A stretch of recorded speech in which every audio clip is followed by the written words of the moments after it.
Salam cerdas, salam rahayu, rahayu, rahayu sagung dumadi. Puja dan puji syukur tetap kita aturkan kepada Tuhan Yang Maha Kuasa telah memberi kita kesehatan, keberkahan, dan kelancaran rezeki, juga kesehatan jasmani, juga rohani sampai detik saat ini. Dan terima kasih kembali saya ucapkan kepada teman-teman yang sudah support dan dukung Surya Lau Channel. Terima kasih atas like, subscribe, dan share-nya. Sangat membantu perkembangan Surya Lau Channel. Di kesempatan kali ini saya Surya Lau ingin membicarakan tentang sosok Satrio Piningit yang sangat tenang, mempunyai jiwa yang tenang, yang penyabar, yang pendiam, tapi jangan buat dia marah. Nah, kita kupas pembahasan kita, kenapa kita tidak boleh membuatnya marah. Karena sebenarnya sosok Satrio Piningit ini adalah memiliki jiwa yang sangat mulia. Orang-orang yang sudah mengetahui jati dirinya, dia akan paham tentang kehidupannya.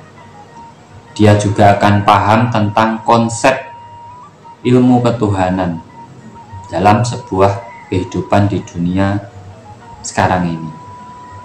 Konsep dari makhluk ke makhluk, hubungan antara satu dengan yang lainnya, serta harus bagaimana dia dalam menjalani kehidupannya.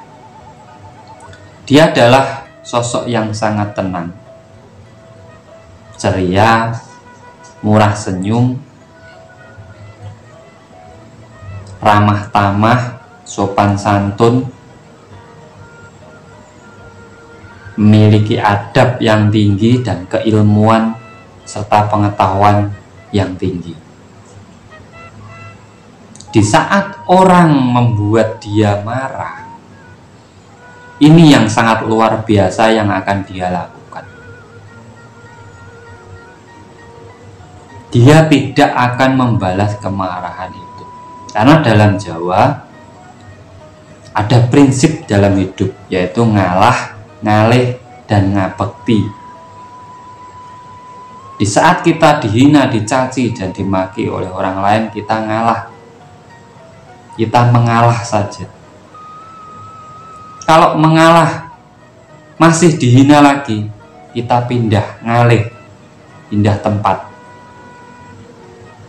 Nah, di saat kita sudah ngalah dan ngalih, mengalah sudah, kita menghindar, tapi tetap dihina, dicaci, dicemooh. Yang terakhir kita ngabekti, kita kembalikan kepada Tuhan Yang Maha Kuasa. Karena orang yang sudah mengetahui ilmu konsep kehidupan atau mengetahui jati diri, sudah menguasai dirinya sendiri, dia paham orang-orang yang menghina dia, yang mencemooh dia, yang mencaci maki, merendahkan, itu sebenarnya juga makhluk ciptaan Tuhan. Dia hidup karena dihidupkan oleh Tuhan. Nah, di saat orang sadar akan ini, dia tidak akan pernah membalas kepada orang tersebut. Makanya yang terakhir itu ngabekti. Dia kembali berbakti kepada Tuhannya. Dia pasrahkan, dia serahkan makhluk dari Tuhan ke Tuhannya. Karena Tuhan lebih tahu, Tuhan Maha tahu yang terbaik untuk makhluknya. Bukan kita yang menilai, tapi Tuhan. Karena niat seseorang itu hanya dirinya dan Tuhan yang tahu. Kita tidak tahu. Di saat kita terpuruk, orang mengejek, menghina, mencaci, dan memaki kita, itu ada yang niatnya memang mereka bahagia, ada yang niatnya juga mereka ingin mensupport, memberi semangat kita Karena seseorang itu kalau sudah tertekan, dia akan lebih semangat untuk berjuang dalam hidup. Nah, di sini konsep ini beliau sudah pahami bahwa yang dihadapi dalam kehidupan di dunia ini sebenarnya semua adalah makhluk ciptaan Tuhan. Karena orang-orang yang sudah paham ini, di saat dia mau menghina orang lain, dia seperti menghina dirinya sendiri. Di saat dia mau membalas hinaan, seperti dia meludahi mukanya sendiri. Karena apa? Yang dia hadapi adalah makhluk ciptaan Tuhan juga. Dan suatu saat mungkin dia akan membutuhkan orang tersebut, walaupun dia sudah mencemoohnya, dia sudah memaki kita, dia sudah mencela kita. Kita tidak tahu rahasia Tuhan bahwa orang yang mencela itu suatu saat akan membutuhkan kita. Karena manusia itu tidak bisa hidup sendiri, pasti membutuhkan orang lain. Nah, disinilah konsep hidup dari Sang Kinasih.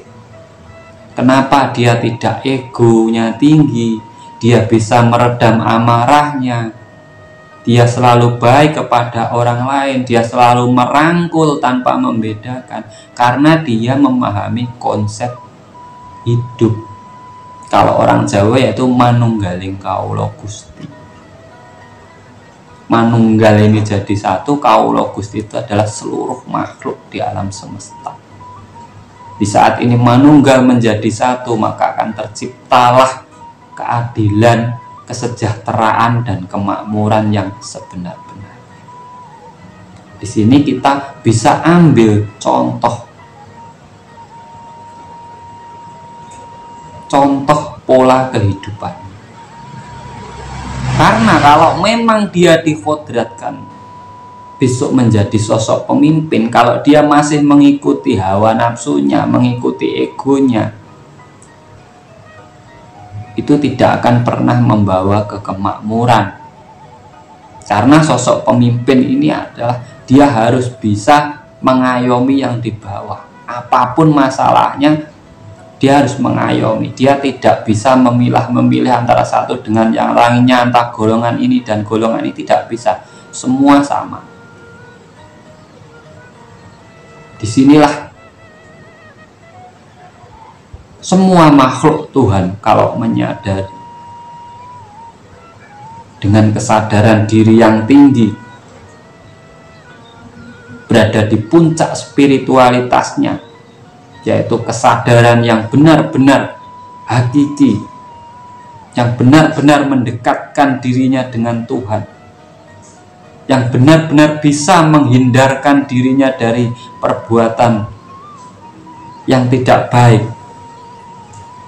itu akan selalu membawa kebaikan pada dirinya sendiri, dan dirinya akan menjadi contoh tauladan dari perilaku dalam dia menghadapi satu dengan yang lain. Bukan hanya manusia, tapi kepada alam, kepada hewan, dan kepada seluruh isi alam semesta ini. Semoga ini bermanfaat, hanya sekedar sharing. Jadi di saat Satrio Piningit ini mendapat caci maki, di saat dia marah, dia tidak akan melempar kata-kata ataupun berbuat yang tidak baik. Justru dia akan kembalikan semuanya kepada Tuhan yang Maha Kuasa sebagai pencipta yang menciptakan makhluk yang dihadapinya, yaitu sesama manusia atau makhluk yang lain. Semoga bermanfaat. Dari saya, Surya Lawu, ini hanyalah tafsir saya. Apabila ada kurang lebihnya, saya mohon maaf yang sebesar-besarnya. Semoga bermanfaat untuk kita semuanya. Salam cerdas, salam rahayu, rahayu, rahayu, sagung dumadi. Nuwun, nuwun.